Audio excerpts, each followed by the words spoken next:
Well, hello fellow crafters, Janine here, and today I've got another card project from my Simon Says Stamp October 2015 card kit of the month.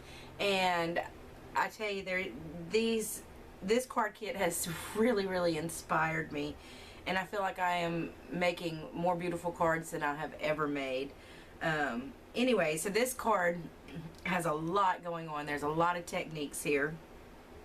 We've got embossing, we've got die cutting and foiling, we've got some dimensional element going on here, just a lot going on. And then when you flip open the inside, now I didn't tape this because I've already done a demonstration of how I do my watercolor backgrounds for my inside pieces, but there's a watercolor background in here, and personalized, handmade by Janine Rick embossing going on the back. So anyway, if you'd like to see how I made this beautiful card, just stay tuned.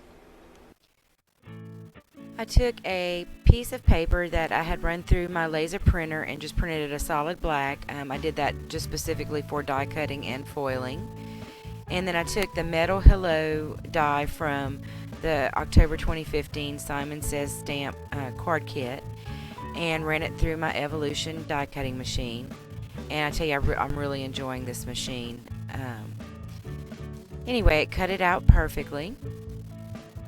And before I run it through to foil it, I'm going to go ahead and heat emboss my handmade by Janine Rick stamp on the back of the card. And I'm really enjoying this stamp.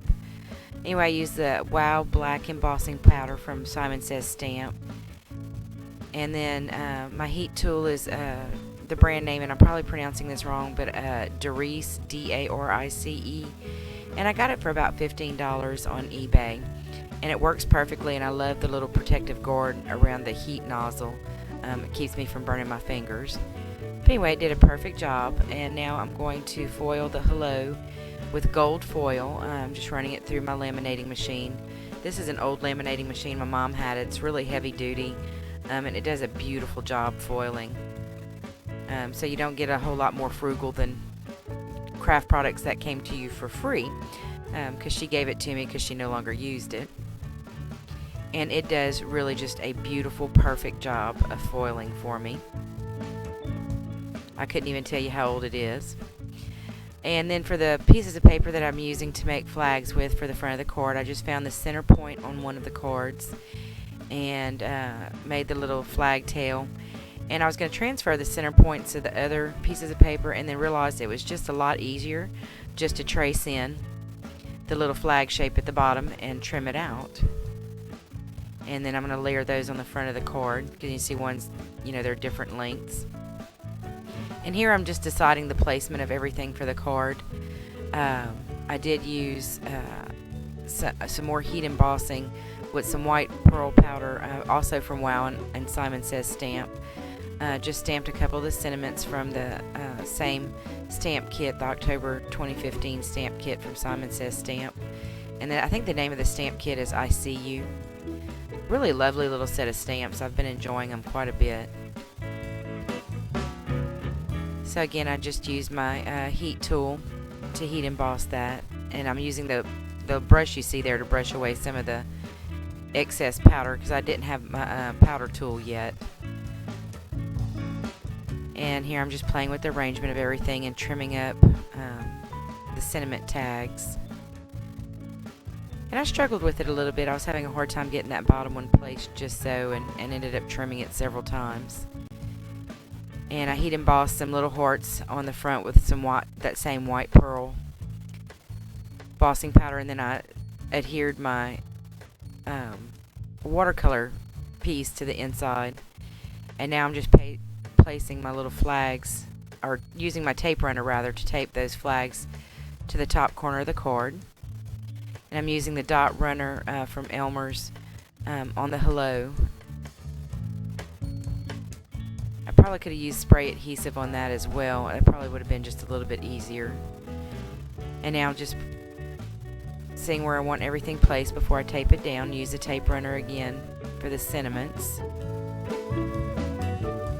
making sure I got them with enough room for that ampersand in the middle of them.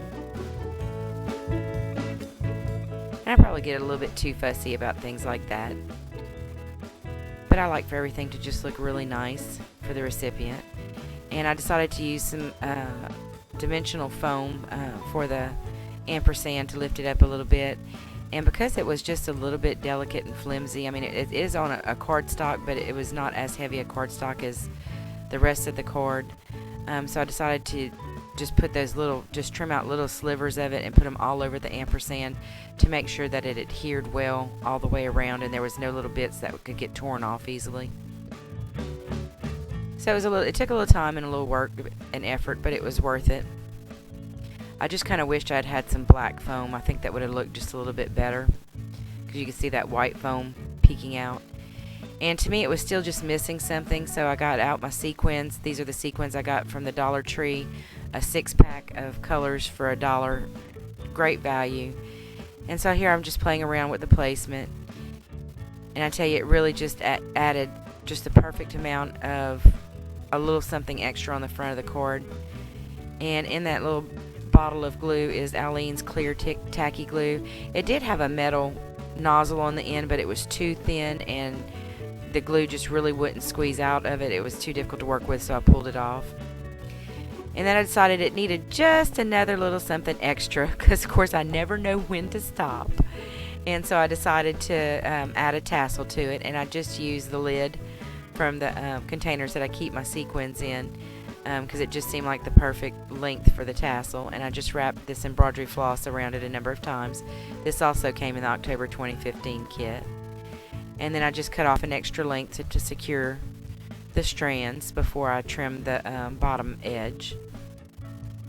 And I slipped it off of the lid and just trimmed it, just cut them in the middle and trimmed them even, and cut my tails down a little bit and used a piece of that to tie around the neck of the tassel to secure it, because it wouldn't be a tassel if it didn't have that little tie around the neck. And I tried to get a good nice little knot to secure it well, and then smoothed everything out and fussed with it some more and gave it another little trim at the bottom.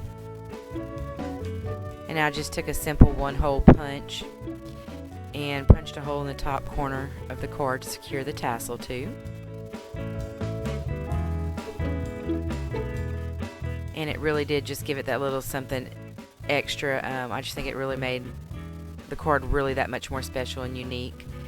And so this is the finished product. I hope you enjoyed this quick tutorial. Please remember to give me a thumbs up and rate, comment, and subscribe. I love hearing from you guys. I love it when y'all comment, when y'all email me. I really enjoy bringing you these card projects. I'm really enjoying card making at the moment. Anyway, you guys have a very blessed day. Thank you for watching.